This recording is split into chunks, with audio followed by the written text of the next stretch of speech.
Hello everyone, welcome to Educare. आज हम करेंगे 21 मई के करंट अफेयर्स। कैसे क्या रहेगा सेशन, टोटल 15 क्वेश्चन को इंक्लूड किया गया है।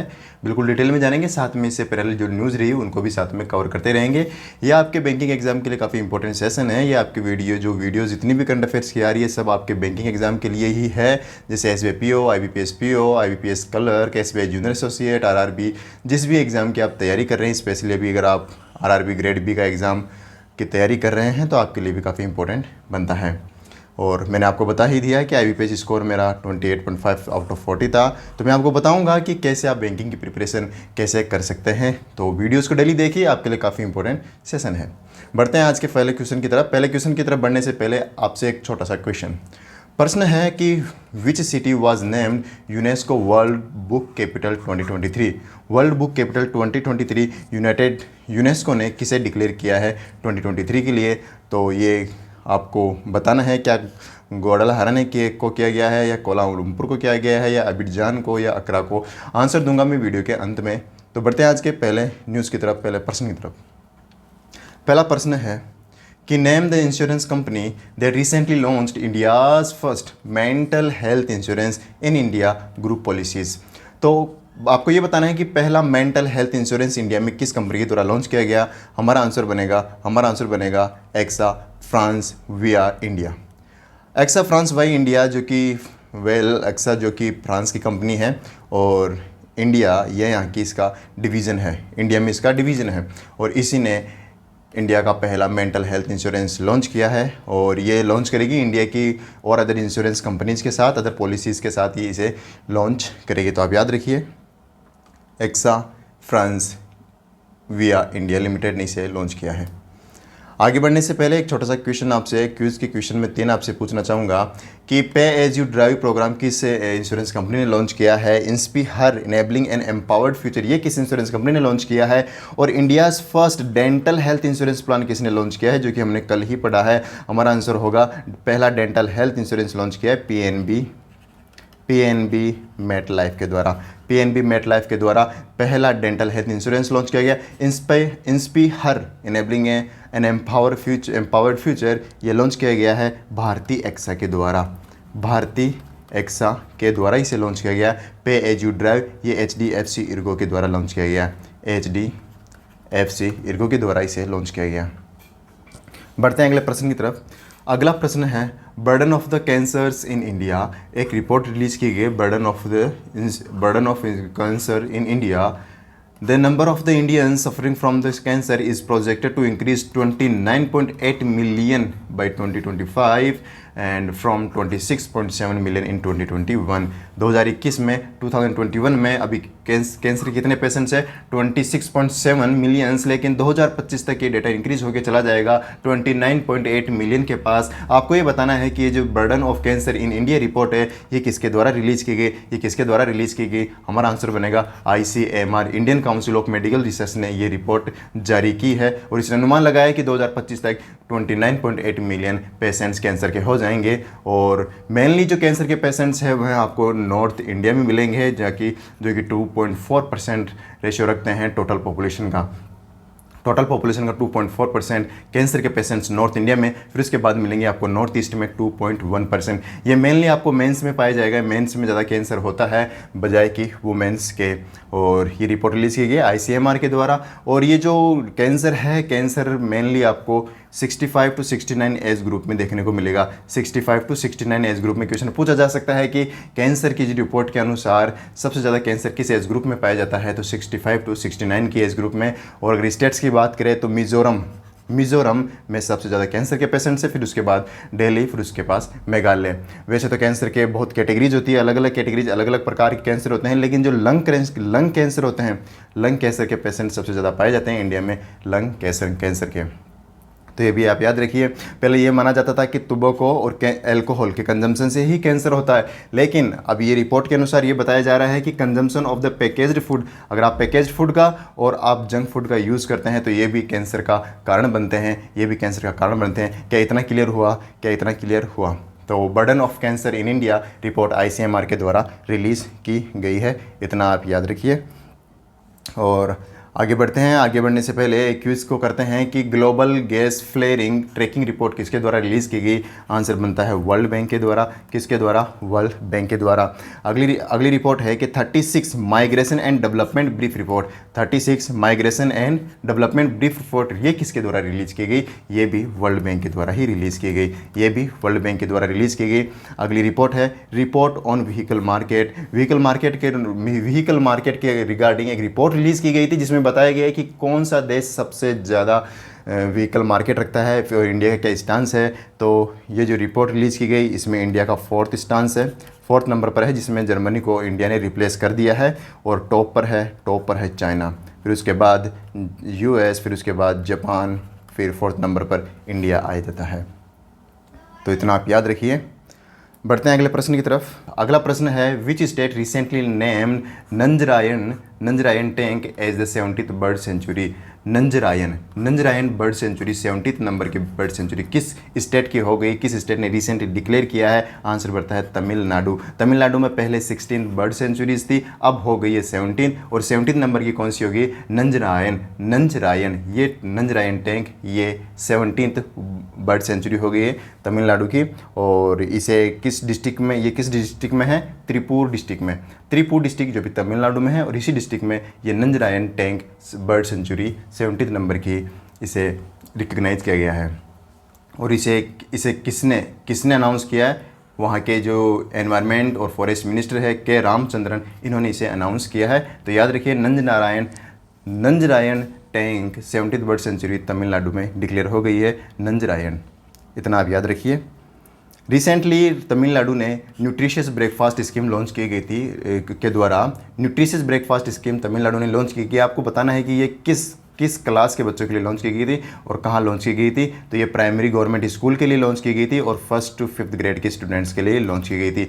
1st to 5th ग्रेड के बच्चों के लिए, या 6 साल का जो बच्चा है उससे नीचे के जो बच्चे भी जितने भी हैं उनके लिए न्यूट्रिशियस ब्रेकफास्ट स्कीम लॉन्च की गई।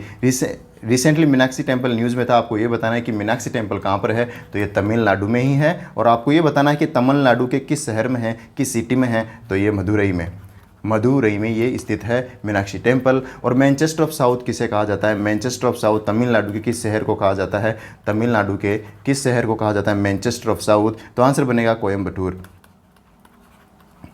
कोयम्बटूर को मैनचेस्टर ऑफ साउथ कहा जाता है।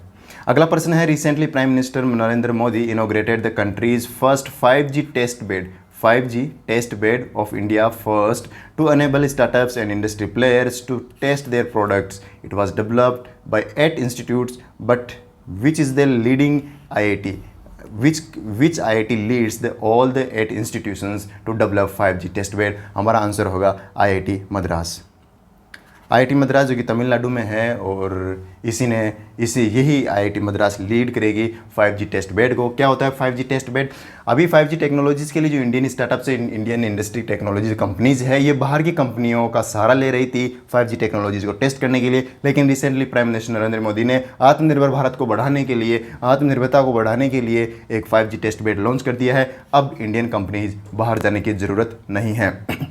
अभी इस 5G टेस्ट बेड के थ्रू ये इंडिया में ही अपनी टेक्नोलॉजीज़ को टेस्ट कर सकती है। और इसे लॉन्च किया गया है रिसेंटली। किस ओकेज़न पर ये लॉन्च किया गया है? जुबली सेलिब्रेशन आयोजित किया गया था ट्राई के द्वारा। जो try telecom regulatory authority of India है, इसका जुबली सेलिब्रेशन, यानी इसको 25 साल हो गए हैं और 25 साल इसकी स्थापना हुई थी 1997। 1997 की इसकी स्थापना हुई थी। 2022 को इसको 25 ईयर्स हो गए हैं। और इसकी जो सिल्वर जुबली सेलिब्रेशन, इसी के दौरान प्राइम मिनिस्टर नरेंद्र मोदी ने 5G टेस्ट बेड लॉन्च किया गया है। और ये स्टार्टअप्स और कंपनीज, जो इंडियन कंपनीज है, उन्हीं के लिए इसे लॉन्च किया गया। प्रश्न ये पूछा जा सकता है कि 5G टेस्ट बेड लॉन्च किया गया है, ये कितने प्लेसेस पे लॉन्च किया गया, कितने लोकेशंस पे लॉन्च किया गया? तो आंसर बनेगा 5 डिफरेंट लोकेशंस पर, 5 डिफरेंट लोकेशंस पर इसे लॉन्च किया गया है। और इसका जो इनिशियल अमाउंट है, इसकी इनिशियल फंडिंग है, वह है 220 करोड़ टू 20 करोड़। तो ये भी आप याद रखिए। अमाउंट भी पूछा जा सकता है कि 5G टेस्ट बेड के लिए कितना अमाउंट दिया गया है। तो आंसर बनेगा 220 करोड़। तो याद रखिए IIT मद्रास इस 5G टेस्ट बेड को लीड करेगी। आगे बढ़ने से पहले एक छोटी सी क्विज करेंगे कि रिसेंटली लार्सन टुब्रो एलएनटी ने किस आईआईटी के साथ टाई अप किया है to develop green hydrogen technology. Green hydrogen technology के लिए एलएनटी ने किस आईआईटी के साथ पार्टनरशिप की है, तो आंसर बनेगा IIT Bombay. IIT Bombay, IIT Bombay के साथ पार्टनरशिप की है। रिसेंटली इंडियन मेट्रोलॉजिकल डिपार्टमेंट ने एक एमओयू साइन किया है किस आईआईटी के साथ, to develop user friendly weather forecasting app. User friendly weather forecasting app, ये एडवांस टेक्नोलॉजी पे बेस्ड फोरकास्टिंग ऐप है, तो ये आंसर बनेगा आईआईटी बॉम्बे। इसका भी आईआईटी बॉम्बे ही आंसर बनेगा। अगला प्रश्न है कि extreme massive memo multiple input multiple output, ये किसके द्वारा, किस आईआईटी के द्वारा बनाई गई ये टेक्नोलॉजी, किस आईआईटी के द्वारा ये लॉन्च की गई, जो कि 5G और 6G के एडवांस वर्जन के रूप में ये काम करेगी। तो हमारा आंसर बनेगा आईआईटी हैदराबाद। आईआईटी हैदराबाद ने एक्सट्रीम मैसिव मीमो लॉन्च किया है। अगला प्रश्न है recently which organization has release the second edition of global land outlook GLO2 report. Global land outlook report किस ऑर्गेनाइजेशन के द्वारा रिलीज़ की गई, और इस रिपोर्ट के अनुसार 23 कंट्रीज, जो विश्व भर में जो 23 कंट्रीज है that have experienced drought emergencies in last 2 year. 2020 के बीच 2020 से 2022 के बीच टोटल 23 कंट्रीज ने ड्रॉट इमरजेंसी को फेस किया है, ड्रॉट इमरजेंसी को, सूखे को फेस किया है। आपको ये बताना है कि ये ग्लोबल लैंड रिपोर्ट किसने रिलीज़ की है, तो global land outlook report release की गई है UNCCD के द्वारा, United Nations convention for combat desertification, to combat desertification. तो United Nation convention to combat desertification, इस संस्था के द्वारा, इस ऑर्गेनाइजेशन के द्वारा ये रिपोर्ट रिलीज़ की गई। और इसमें जो 23 कंट्रीज है, इसमें आपको जानकर हैरानी होगी कि यूनाइटेड स्टेट्स भी इसमें शामिल है, USA भी इसमें शामिल है, साथ में पाकिस्तान और US 2 कंट्रीज भी इसमें शामिल है, और भी अफ्रीकन कंट्रीज़ काफ़ी है, आपको उनका नाम याद रखना कोई आवश्यकता नहीं है। आप सिंपल याद रखिए United Nation convention to combat Desertification ने इस रिपोर्ट को रिलीज़ किया गया है। और अगर मैं पूछूँ कि UNCCD का हेडक्वार्टर कहाँ पे, तो आपका आंसर होना चाहिए न्यूयॉर्क में इसका हेडक्वार्टर है, और इसी ने इस रिपोर्ट को रिलीज़ किया गया। इस रिपोर्ट में और ये भी बताया गया है कि जो टोटल लैंड का 40% लैंड है वह सिर्फ डिग्रेडेड है, कोई यूज़फुल नहीं है, तो इसको बढ़ाने की ज़रूरत है। अगर इसे नहीं बढ़ाया गया, इस परसेंटेज को कम नहीं किया गया, तो आने वाले टाइम में कोई वो बड़ी बात नहीं होगी कि 50% जो हमारा जो देश का GDP है, पूरे वर्ल्ड का GDP है, वो इससे नुकसान होगा। 50% GDP को नुकसान होगा, और 50% GDP टोटल 44 ट्रिलियन डॉलर को ये कवर करता है। 50% GDP 44 ट्रिलियन डॉलर। इंडिया की GDP लगभग 3 ट्रिलियन डॉलर के आसपास है। तो आप अनुमान लगा सकते हैं कि इस 40% डिग्रेडेशन से कितना नुकसान होगा इकोनॉमी को, पूरे वर्ल्ड की को। और ये रिपोर्ट रिलीज़ की गई थी UNCCD के द्वारा। किस ओकेज़न पे, रिसेंटली एक डे आयोजित किया गया था, मनाया गया था, United Nation Desertification and Drought Day. United Nation Desertification and Drought Day, जो कि 17 जून को हर साल मनाया जाता है, और इसी ओकेज़न पर ये रिपोर्ट रिलीज़ की गई थी। और इस दिन की थीम थी rising up from drought together. Rising up from drought together इस डे की थीम रही थी। अगला प्रश्न है कि as per the RBI's report, India report, foreign exchange reserve fell by $28.05 billion in second half of financial 2022, which starts from October 2021 to ends on March 2022. What is the foreign reserve of India till March 2022? प्रश्न ये है कि RBI ने recently एक foreign exchange के मामले में एक रिपोर्ट रिलीज़ की है। उसमें बताया है कि इंडिया का जो फॉरेन रिजर्व है वह $28.05 बिलियन घट चुका है, जो कि पहले था $635 बिलियन, और अब ये हो गया है 607 बिलियन डॉलर। हमारा आंसर बनेगा 607 बिलियन डॉलर। मार्च एंड 2022 तक फॉरेन रिजर्व इंडिया का इतना है। तो ये अमाउंट आप याद रखिए, ये आपके एग्जाम पॉइंट ऑफ व्यू से इंपॉर्टेंट बनता है। सेकेंड हाफ आपको पता है फाइनेंशियल ईयर क्या होगा, कि अक्टूबर से मार्च, तो इतना आप याद रखिए। रिसेंटली जो रिपोर्ट रिलीज़ की गई, इसका एडिशन था 38, और ये हाफ ईयरली रिलीज़ की जाती है, हर हाफ ईयरली में रिलीज़ की जाती है।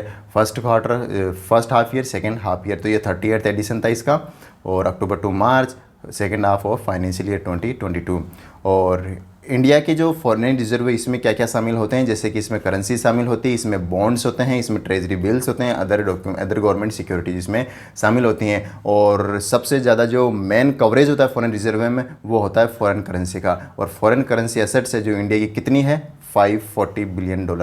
$540 बिलियन इंडिया की करेंसी रिजर्व है, जो कि जो सबसे मेन अमाउंट होता है फॉरेन रिजर्व का वह होता है फॉरेन करेंसी। फिर उसके बाद गोल्ड रिजर्व जो कि $42.5 बिलियन को कवर करता है। और अगर इसकी क्वांटिटी में बात करें तो गोल्ड रिजर्व है 760 टन गोल्ड है। इंडिया के पास कितना टन गोल्ड है, 760.4 टन 42 टन गोल्ड है। ये मार्च 2020 तक का डेटा है। ये मार्च 2020 तक का डेटा है। मार्च 2022 के अकॉर्डिंग 760.42 टन गोल्ड इंडिया के पास। फिर थर्ड नंबर पे आता है special drawing rights. Special drawing rights क्या होती है? स्पेशल ड्राइंग राइट्स ये समझ लीजिए IMF की एसेट्स होती है। IMF इंटरनेशनल मॉनेटरी फंड की एसेट्स होती है स्पेशल ड्राइंग राइट्स, जो IMF के ही साथ यूज़ कर सकते हैं, उसकी मेंबर कंट्रीज के साथ यूज़ कर सकते हैं, जो कि $18.89 बिलियन को कवर करती है। और अदर्स रिजर्व भी इसमें शामिल है। तो आप सिंपल है, आपको 2 डेटा याद रखने की ज़रूरत है कि गोल्ड रिजर्व कितना है। गोल्ड रिजर्व 42.5 बिलियन का, और जो करेंसी है वह 540 बिलियन की। इतना आप याद रखिए। रिसेंटली आरबीआई के द्वारा रिपोर्ट रिलीज़ की गई थी करेंसी एंड फाइनेंस। आपको ये बताना है इसकी थीम क्या थी। Report on currency and finance की थीम थी रिवाइव एंड रिकंस्ट्रक्ट इसकी थीम थी। और रिसेंटली एमपीसी की जो कमेटी है, मॉनेटरी पॉलिसी कमेटी, इसमें आरबीआई ने किसे न्यू मेंबर के रूप में अपॉइंट किया है? आंसर बनेगा राजीव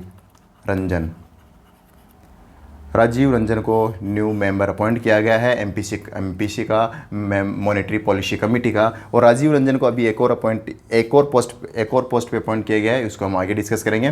रिसेंटली आरबीआई ने रूल्स बनाए हैं डेबिट एंड क्रेडिट कार्ड को अपडेट किया है। आपको बताना है कि जो अपडेटेड रूल्स है ये कब से अप्लाई होंगे, तो आंसर होगा 1 जुलाई 2022 से अप्लाई होंगे। ये डेट आप याद रखिए।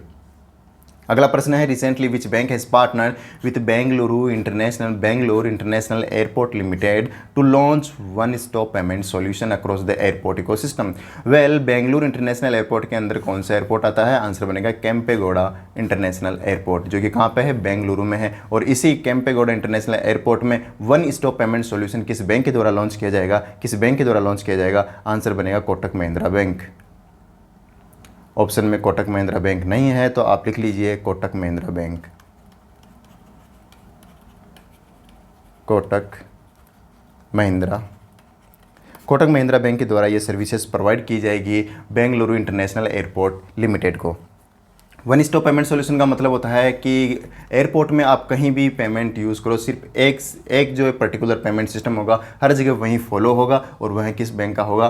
कोटक महिंद्रा बैंक होगा। ये होता है वन स्टॉप पेमेंट सॉल्यूशन, और इसे ओमनी चैनल भी कहते हैं। ओमनी चैनल पेमेंट सॉल्यूशन आप कह सकते हैं। और इसने न केवल कोटक महिंद्रा बैंक ने लॉन्च किया, इसके साथ में एक और कंपनी है फी कॉमर्स प्राइवेट लिमिटेड। इन दोनों ने मिलकर इस पेमेंट सॉल्यूशन को लॉन्च किया है। किसके लिए? केम्पेगौड़ा इंटरनेशनल एयरपोर्ट के लिए। आगे बढ़ने से पहले एक छोटी सी क्विज करना चाहेंगे कि ट्रेड नेक्स्ट प्लेटफॉर्म रिसेंटली किस बैंक के द्वारा लॉन्च किया गया था? Trade next. आंसर बनेगा इंपोर्ट एक्सपोर्ट के पेमेंट के लिए, डिजिटल पेमेंट के लिए इसे लॉन्च किया गया था यूनियन बैंक ऑफ इंडिया के द्वारा, यूबीआई के द्वारा इसे लॉन्च किया गया था। रिसेंटली एक्सिम बैंक ने मॉरिशस को कितनी लाइन ऑफ क्रेडिट दी है? तो आंसर बनेगा $190 मिलियन। $190 मिलियन ये दिया है मॉरिशस में मेट्रो प्रोजेक्ट्स के लिए और अदर इंफ्रास्ट्रक्चर प्रोजेक्ट्स के लिए $190 मिलियन। रिसेंटली किस बैंक ने स्पाइसजेट के साथ पार्टनरशिप की है को ब्रांडेड क्रेडिट कार्ड जारी करने के लिए? रिलीज़ करने के लिए, जारी करने के लिए एक्सिस बैंक ने स्पाइसजेट के साथ MOU साइन किया था। अगला प्रश्न है कि which organisation recently partnered with IIFL home finance limited to provide green affordable home loan in Telangana and Andhra Pradesh by 2025। 2025 तक green affordable home loan IIFL home finance limited किस इंटरनेशनल ऑर्गेनाइजेशन के साथ मिलकर प्रोवाइड कराएगा? हमारा आंसर बनेगा Asian Development Bank. Option number 4 IIFL home finance limited plus Asian Development Bank. Andhra Pradesh और तेलंगाना के जितने भी होम बायर्स हैं उनको ग्रीन होम लोन प्रोवाइड करेगा। ग्रीन होम लोन क्या होता है? ऐसा होम जिसमें जो भी मटेरियल यूज़ होगा वह रीयूजेबल होगा, वाटर मैनेजमेंट अच्छे से होगा उस होम में, उस घर में, और भी काफ़ी चीज़ें होगी जो एनवायरनमेंट फ्रेंडली होगा। वो होता है ग्रीन हाउसिंग लोन, और इसे प्रोवाइड करेगा IIFL and Asian Development bank. किसको? तेलंगाना और आंध्र प्रदेश के होम बायर्स को बाई 2025। और रिसेंटली ये जो अनाउंसमेंट है, ये अनाउंसमेंट किया गया था IIFL होम फाइनेंस के द्वारा। उसकी जो IIFL होम फाइनेंस का एक फ्लैगशिप इवेंट है जिसका नाम है कुटुंब। एग्जाम में ये पूछा जा सकता है कि कुटुंब किस हाउसिंग फाइनेंस लिमिटेड कंपनी का एक इवेंट है। हमारा आंसर बनेगा IIFL होम फाइनेंस। और इसी कुटुंब फ्लैगशिप इवेंट के दौरान ये अनाउंस किया गया था, और इस अनाउंसमेंट में एक थीम थी, उस थीम के अंदर ये अनाउंस किया गया था कि Andhra Pradesh and Telangana urgent need for green affordable housing. इसी थीम के अंतर्गत ये लोन्स दिए जाएंगे आंध्र प्रदेश को और तेलंगाना को। तो इतना आप याद रखिए। मेरा आपसे एक प्रश्न है कि जो होम फाइनेंस कंपनीज होती है इनकी अपेक्स बॉडी कौन सी है इंडिया में? होम फाइनेंस जो कंपनीज होती है उनकी अपेक्स बॉडी है नेशनल हाउसिंग बैंक। जैसे बैंक्स की रिजर्व बैंक होती है, सिक्योरिटी मार्केट की, कैपिटल मार्केट की सेबी होती है, और PFRDA पेंशन की होती है, वैसे ही फाइनेंस के लिए होती है नेशनल हाउसिंग बैंक। आपसे एक प्रश्न है कि the committee on regulations review authority RRA 2.0 was in news. आपको बताना है कि इस कमेटी के हेड कौन है। ऐसे क्वेश्चंस को आपको और भी अगर चाहिए तो आपको देखने होंगे स्टैटिक क्लास को। स्टैटिक क्लास में वो चीज़ें प्रोवाइड कराई जाती है जो रिसेंट में न्यूज़ में रहती है, स्टैटिक न्यूज़, जो कि आपके एग्जाम के पॉइंट ऑफ व्यू से काफ़ी इंपॉर्टेंट बनती है। तो आप स्टैटिक जीके क्लास देखना बिल्कुल ना भूलें। ये जो क्वेश्चन मैंने पूछा ये आपको मिलेगा स्टैटिक पोर्शन में, स्टैटिक के वीडियो में।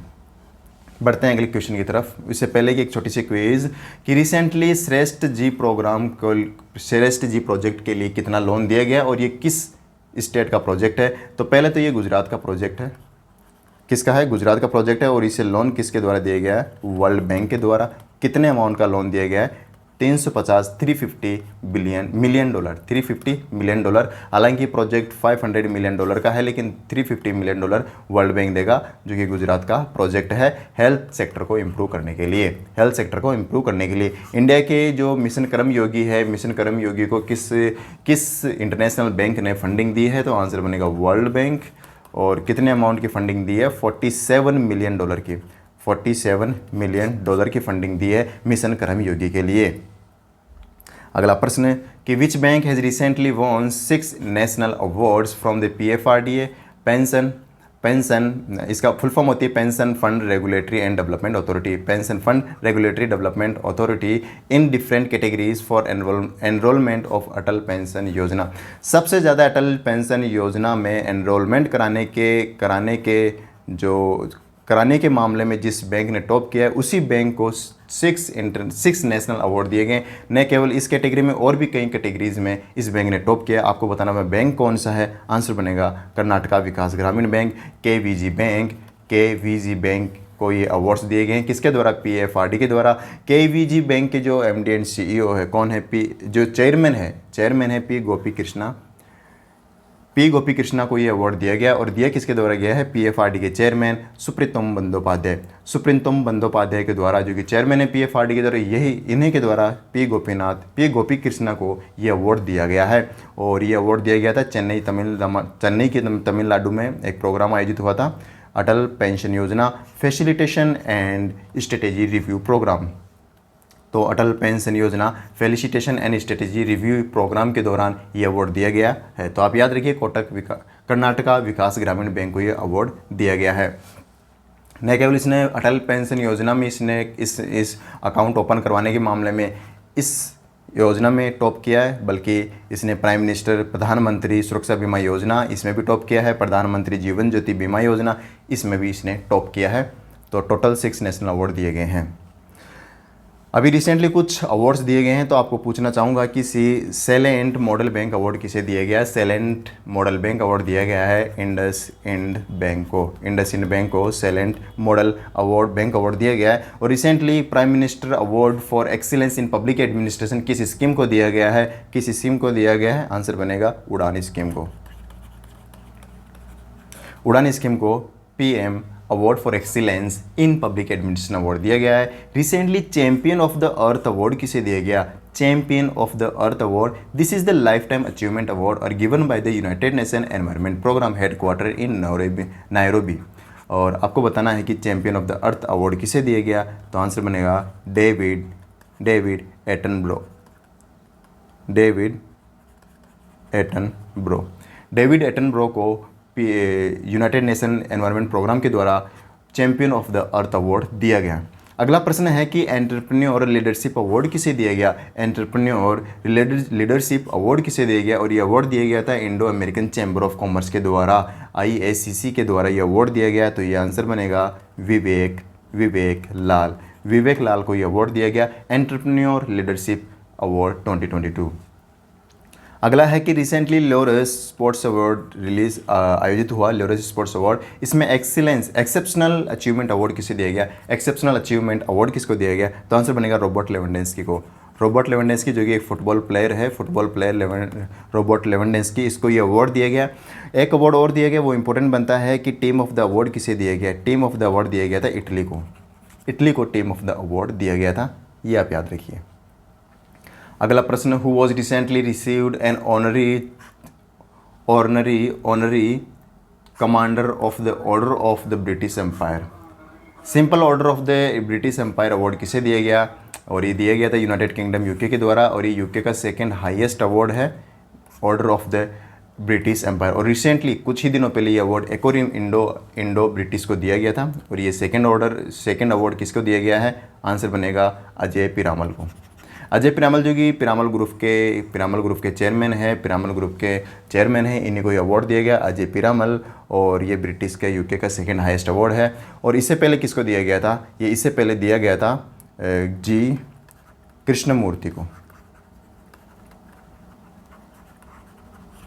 कृष्णमूर्ति को ये अवार्ड पहले दिया गया था, और अब ये सेकंड अवार्ड दिया गया अजय पिरामल को। और इनको काम टाइम ज़्यादा कुछ हुआ नहीं, 4 से 5 रोज पहले ही ये अवार्ड दिया गया है, इतना आप याद रखिए। और ये अवार्ड दिया गया है अजय पिरामल को क्योंकि एक फोरम है जिसका नाम है इंडो यूके CEO फोरम। और इंडो यूके CEO फोरम जो कि इंडिया के यूके की रिलेशनशिप को बढ़ाता है, इसी रिलेशनशिप को बढ़ाने के कारण ये अवार्ड अजय पिरामल को दिया गया, क्योंकि अजय पिरामल इस फोरम को हेड करते हैं। 2016 से जो इंडिया के पास इसकी चेयरमैनशिप है इंडो यूके CEO फोरम की, और इसको हेड करते हैं अजय पिरामल, और अजय पिरामल इंडिया से हैं, और इन्हीं को ये अवार्ड दिया गया है। रिसेंटली एक पुलित्जर अवार्ड रिलीज़ किया गया था, पुलित्जर प्राइज़ अवार्ड। तो इंडिया के किन जर्नलिस्ट को फीचर फोटोग्राफी कैटेगरी अवार्ड में अवार्ड दिया गया?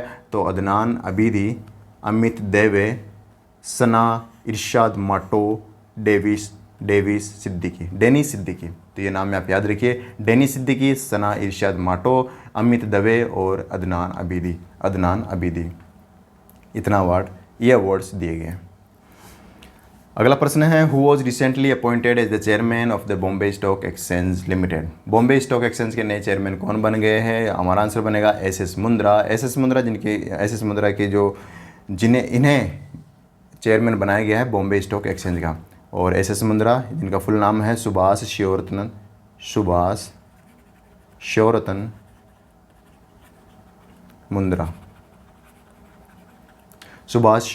मुंद्रा, इन्हीं को चेयरमैन नियुक्त किया गया बॉम्बे स्टॉक एक्सचेंज का। और ये पहले डिप्टी गवर्नर रह चुके हैं रिजर्व बैंक ऑफ इंडिया के, RBI के 2017 में। तो इतना आप उनका नाम याद रखिए, SS Mundra, Bombay stock exchange के नए chairman. Recently CCI chamber of Indian industry के प्रेसिडेंट किसे बनाया गया? CII के प्रेसिडेंट किसे बनाया गया? आंसर बनेगा संजीव बजाज को 2022-2023 के लिए, फाइनेंशियल ईयर 2023 के लिए CII के प्रेसिडेंट बनाए गए हैं संजीव बजाज को। अगला प्रश्न है, 25th चीफ इलेक्शन कमिश्नर किसे नियुक्त किया गया है? 25th चीफ इलेक्शन कमिश्नर नियुक्त किया गया है राजीव कुमार को। और राजीव कुमार क्या थे? पहले राजीव कुमार थे फाइनेंस सेक्रेटरी थे राजीव कुमार, इन्हीं को 25th चीफ इलेक्शन कमिश्नर नियुक्त किया गया है। अगला प्रश्न है कि चेयरमैन ऑफ CBDT के चेयरमैन किन्हें नियुक्त किया गया है? रिसेंटली अपॉइंट किया गया है संगीता सिंह को संगीता सिंह को CBDT के चेयरमैन नियुक्त किया गया है, ये भी आप नाम याद रखिए। बढ़ते हैं अगले प्रश्न की तरफ। अगला प्रश्न है, name the personality who was recently appointed as the chairperson of the CBSE Central Board of Secondary Education. CBSE के नए चेयरपर्सन किन्हें नियुक्त किया गया है, किन्हें अपॉइंट किया गया है, कौन बन गए हैं? हमारा आंसर बनेगा निधि छिब्बर। निधि छिब्बर को CBSE के नए चेयरपर्सन के रूप में अपॉइंट किया गया है। निधि छिब्बर जो कि एक IAS ऑफिसर है 1994 बैच की, और इनका जो कैडर था वह था छत्तीसगढ़ कैडर। हालांकि ये इंपॉर्टेंट नहीं बनता, लेकिन फिर भी एक ओवर रिव्यू के लिए ये आपकी जानकारी के लिए है कि निधि छिब्बर छत्तीसगढ़ कैडर से थी और ये CBSE के नई चेयरपर्सन बन गई है। इतना इनका नाम याद रखिए, बन गए हैं, इट्स हीज ए मेल। और रिसेंटली जो निधि छिब्बर है ये किस पोस्ट पर है? CBSE के नए चेयरपर्सन तो बन ही गए हैं, साथ में ये किस पोस्ट पे हैं? तो ये भी एडिशनल सेक्रेटरी है मिनिस्ट्री ऑफ हैवी इंडस्ट्रीज़ में। और कौन है हैवी इंडस्ट्रीज़ मिनिस्ट्री को कौन हेड करते हैं? Doctor Mahendra Nath Pandey heavy industry minister है। अगला प्रश्न, Which of the following personalities was recently appointed as the executive directors of the Reserve Bank of India? Recently 2 personalities को रिजर्व बैंक ऑफ इंडिया के executive directors के रूप में अपॉइंट किया गया है। फर्स्ट तो है सितिकांठा पटनायक, सेकंड है राजीव रंजन। ये वही राजीव रंजन है जिनको MPC कमेटी में मेंबर बनाया है रिजर्व बैंक ऑफ इंडिया ने। अब राजीव रंजन को एग्जीक्यूटिव डायरेक्टर के रूप में भी अपॉइंट किया गया है। साथ में सितिकंठा पटनायक को भी अपॉइंट किया गया है। तो ये 2 नाम आप याद रखिए, सितिकंठा पटनायक और राजीव रंजन को एग्जीक्यूटिव डायरेक्टर्स के रूप में अपॉइंट किया गया है रिजर्व बैंक ऑफ इंडिया के द्वारा। रिसेंटली बैंकिंग अपॉइंटमेंट्स की बात करते हैं। Recently Shivalik small finance bank के MD एंड CEO किन्हें अपॉइंट किया गया है? शिवालिक स्मॉल फाइनेंस बैंक के रिसेंटली MD एंड CEO किन्हें अपॉइंट किया गया है? हमारा आंसर बनेगा अंशुल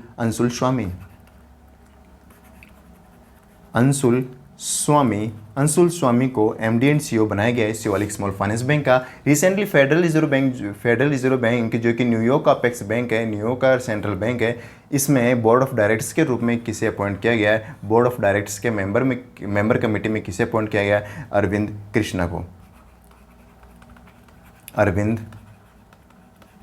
कृष्णा को फेडरल रिजर्व बैंक के मेंबर, बोर्ड ऑफ डायरेक्टर्स के मेंबर में अपॉइंट किया गया है। रिसेंटली सिटी यूनियन बैंक के चेयरमैन किसे बनाया गया है? सिटी यूनियन बैंक के नए चेयरमैन बन गए हैं एम नारायण को सिटी यूनियन बैंक के नए चेयरमैन के रूप में अपॉइंट किया गया है। ये नाम भी आप याद रखिए। अगला प्रश्न है, what is the theme of the international museum day IMD international museum day 2022 that was observed across the globe on 18 मई 2022।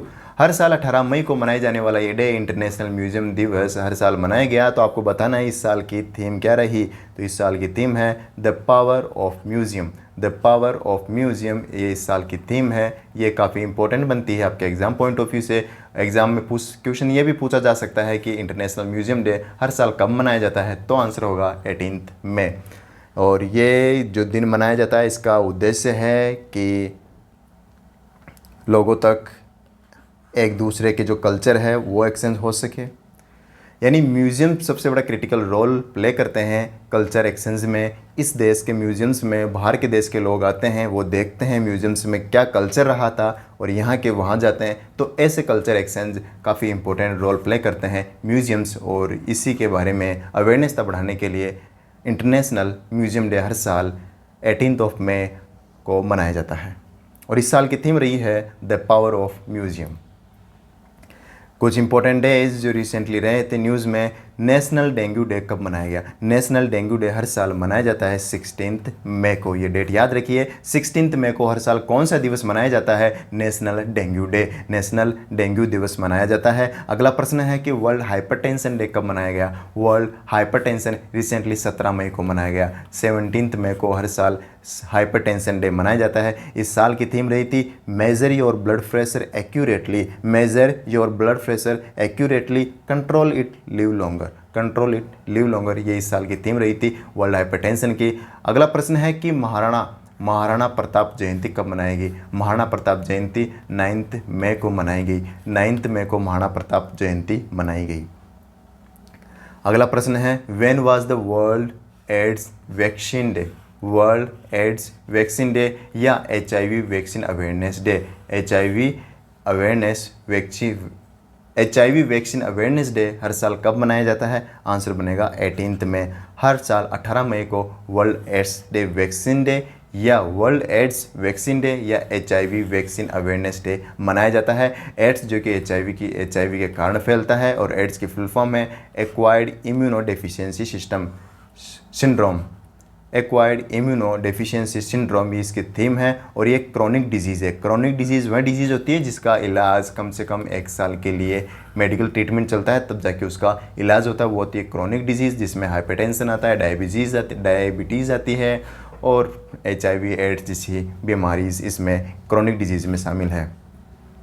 तो इतना आप याद रखिए, वर्ल्ड एड्स वैक्सीन डे हर साल 18 मई को मनाया जाता है। अब बढ़ते हैं उस क्वेश्चन की तरफ जो मैंने पूछा आपको कि which city is named UNESCO world capital 2023 world book capital. UNESCO द्वारा किस शहर को डिक्लेयर किया है। हमारा आंसर बनेगा अक्रा। अक्रा जो कि घाना की कैपिटल है। घाना की कैपिटल अक्रा है और इसे ही 2023 के लिए वर्ल्ड बुक कैपिटल के रूप में अनाउंस किया है यूनेस्को द्वारा। और रिसेंटली नहीं 2022 में ग्वाडलाहरा को वर्ल्ड बुक कैपिटल के रूप में अनाउंस किया गया था। तो ये भी आप नाम याद रखिए, ग्वाडलाहरा 2022 के लिए है जो कि प्रेजेंट में ग्वाडलाहरा ही है, और 2023 के लिए अक्रा जो कि घाना की कैपिटल है ये वर्ल्ड बुक कैपिटल के रूप में अनाउंस किया है यूनेस्को द्वारा।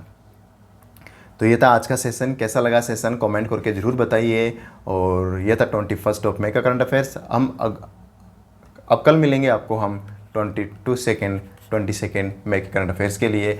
तब तक के लिए अगर आपने सब्सक्राइब नहीं किया है तो इसे सब्सक्राइब कर लीजिए। तब तक के लिए गुड बाय।